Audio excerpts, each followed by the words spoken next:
போறது என்னமோ என் மாமியார் வீட்டுக்கு 10 கிலோமீட்டருக்குள்ள, அதுவும் 3 டேஸ்க்கு தான் போறேன். இந்த திங்ஸ் எல்லாம் பேக் பண்ணி முடிக்கிறதுக்குள்ள போதும் போதும்னு ஆயிடுது. ஒரு ஸ்கூல்ல ஒரு யூனிஃபார்ம் குடுக்கலாம். எதுக்கு 3 யூனிஃபார்ம் குடுக்குறாங்க? அதுக்கு 3 ஷூஸ் வேற. ஸோ எல்லாத்தையுமே எடுத்து வைக்கிறதுக்குள்ள பேசாம ஏதாவது ஒரு ஹாஸ்டல்ல போய் சேர்ந்துடலான்னு எனக்கு தோணும். இல்ல நேத்தைக்கு சொன்னா, "அம்மா பழைய ஸ்கூல்ல இருக்கிறப்போ உங்களோட குக்கிங்க்கு எவ்வளோ ஃபேன்ஸ் தெரியுமா? என் ஃப்ரெண்ட்ஸ் எல்லாருமே சொல்லுவாங்க. ஹே உங்க அம்மா நல்லா சமைக்கிறாங்க. அவங்க பெரிய செஃப்ன்னு சொல்லிட்டு. இப்பலாம் நீங்க அந்த மாரி எனக்கு எதுவுமே சமைச்சு தரதே இல்லையேன்னு" சொன்னாளா? யோசிச்சு பார்த்தா, நான் இப்பலாம் அந்த மாரி எதுவுமே அவளுக்கு பண்றதே இல்ல. ஏன்னு எனக்கும் தெரியல. கொஞ்சம் சங்கடமா போச்சு. சரி அதனால நான் இன்னைக்கு உனக்கு புடிச்ச மாரி ஒரு ரைஸ் பண்ணி தரேன் அப்படின்னு சொல்லி, அவளுக்கு இந்த குழம்பெல்லாம் இருந்தா புடிக்காது. எது குடுத்தாலும் ட்ரையா எல்லா வெஜிடபிள்ஸ்லாம் மிக்ஸ் பண்ணி குடுத்தா நல்ல பிள்ளையா சாப்பிட்டு வந்துருவா.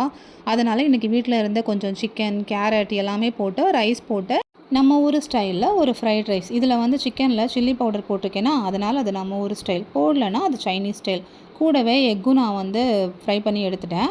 மிச்சம் மீதி இருந்த கொஞ்சம் பன்னீரையும் அதுவும் சேம் சால்ட் அண்ட் பெப்பர் மட்டும் தான் போட்டேன். போட்டு ரெடி பண்ணி அவளுக்கு லஞ்ச் பாக்ஸ் அண்ட் எனக்கும் லஞ்ச் பாக்ஸ் எல்லாம் ரெடி பண்ணியாச்சு. இன்னைக்கு ஸ்நாக்ஸுக்கு வந்துட்டு யுனிவர்சல் ஸ்நாக் நம்மளோட பொமிகிரானேட் தான்.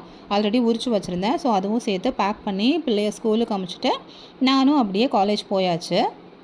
மாமியார் வீட்டுக்கு வந்த உடனே நான் ஃபஸ்ட்டு பண்ணுற வேலை என்னோட வெயிட் செக் பண்ணுறது. சர்ப்ரைஸே இல்ல. ஆப்வியஸா 2 கிலோ ஏறியிருக்கேன். அப்புறம் இப்போது ஜாம்பைக்காய் சீசன் இல்ல. அதனால ஜாம்பைக்காய் கிடச்சிது. ஸோ நல்லா ஜாலியாக ஜாம்பைக்காய் உப்பு வச்சு நானும் சாப்பிட்டுட்டு, அப்புறம் எங்கள் மாமா வந்து பொரி உருண்டை வாங்கி வச்சுருந்தாங்க.